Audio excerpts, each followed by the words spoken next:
But no, but no, my mom is really trying to get me hooked up with. She's happy with any sort of stuff Indian girl. She's both my parents have been trying really, really hard to get me married off, and so they without letting me know, they actually decided to go out and start looking for a bride for me. That's a very common thing for India. And they went to a website, and I can see that there's two people here who already know what this is. But have any of you guys actually seen any of the Indian matrimonial websites out there? Yeah.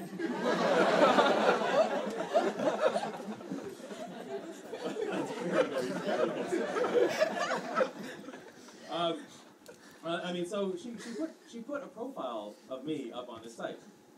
And I didn't know about this. I got a call from my ex-girlfriend, who's sitting there, she's like, dude, you're online.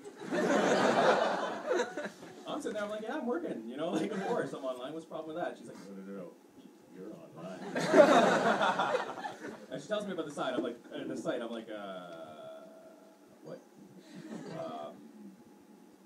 What? But, so I go to the site, and I check this thing out, and I gotta tell you, I'm gonna describe these pages from the bottom of the page to the top, because at the bottom of the page, it starts off with, about my family.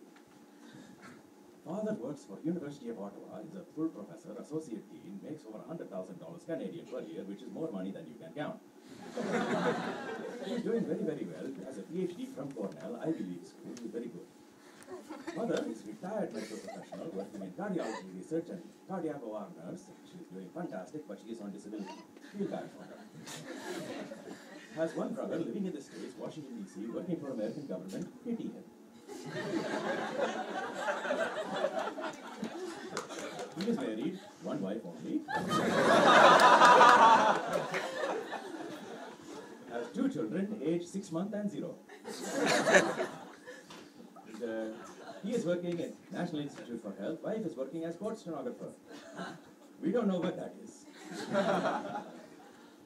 So, I mean, it goes on for about 3 paragraphs about where we come from in India, what they do, what their parents did, what their grandparents did, what their cousin's uncle's dog did. And I'm kind of sitting there going, okay, well, all right, that's a lot of detail. I scroll up a bit, and it goes, about me. Works in Toronto as CTO Animation Studio. Also does stand-up.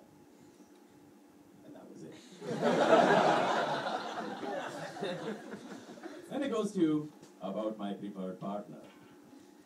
Blank. Anything goes. But we are desperate. And so I mean, there's this whole section above that, and there's only a few of you who probably even heard this term, but we call it our biodata. And because that's not actually a proper English word, it can only be said with the accent, you know? You meet anyone who's ever talked about biodata, and they'll say, ah, yes, I understand. I have had my biodata posted. It was not good. The things that they had in this were absolutely ridiculous. I mean, redonkulous. Like, we had, you know, they said, you know, height. And my parents had listed me as 6 feet. Ain't that short, motherfucker. No, but I mean, seriously, I'm good like 4 inches off of 6 feet. I am not 6 feet. Not even close. They're like, hair color, black.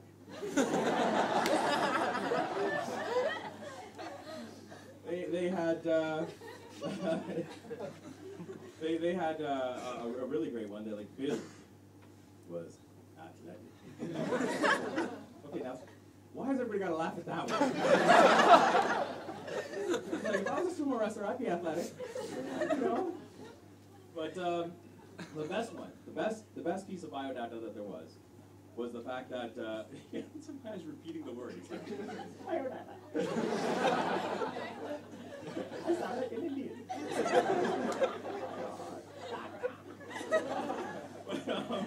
But no, they had complexion, and this apparently is a drop-down selection. Like, you cannot type in your own options here.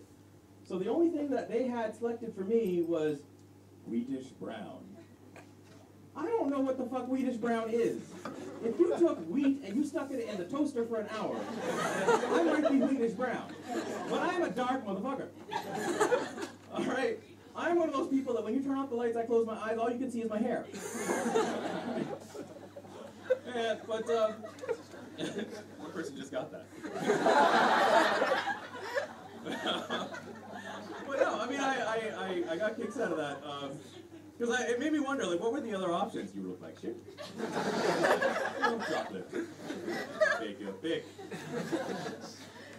No, I mean, oh, it was good times. But anyways, you know, like it's all good. I love them. They're really trying hard, but you know, they actually get upset with me for traveling so much because they say if you travel so much and you do this stand-up thing, nobody is going to take you seriously.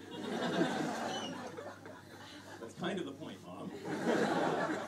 But, the thing is, like, so I was in Scotland recently.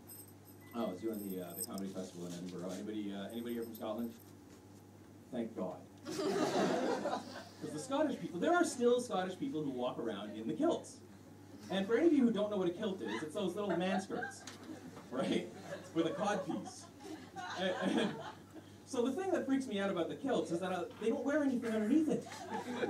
And I'm like, aren't you afraid? Like, don't you worry about like wind and stuff? Like, they go, woo! You know, that would scare me, right? And there's like, oh, that's right. You know, we're Scottish. We're the white black people. We've got winkies down to here. We're not Ibrahim, but we've got winkies down to here. And it winks out, and we're just proud of it. And I'm like, well, I don't know why you're so proud, motherfucker. Black people wear dashikis. I said that shit in Atlanta. All these black people are like, yeah, yeah. And basically, you can seem proud.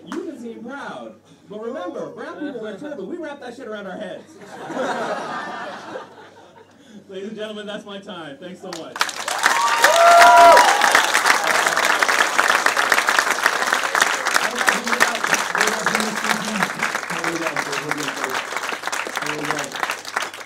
For any of you guys that in the fall is going to be in Hong Kong, Taiwan, Australia, I think. Mr. Deeb is going to be on tour. We're very glad to have seen him here tonight. Our last comedian. Are you guys ready? Yeah!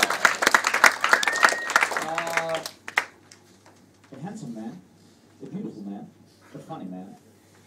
He's very famous, most famous comedian in Denmark, probably. This is him laughing right now. Self-irony. No, with no further ado, I introduce Carsten Bang. Come on, give it up for Carsten.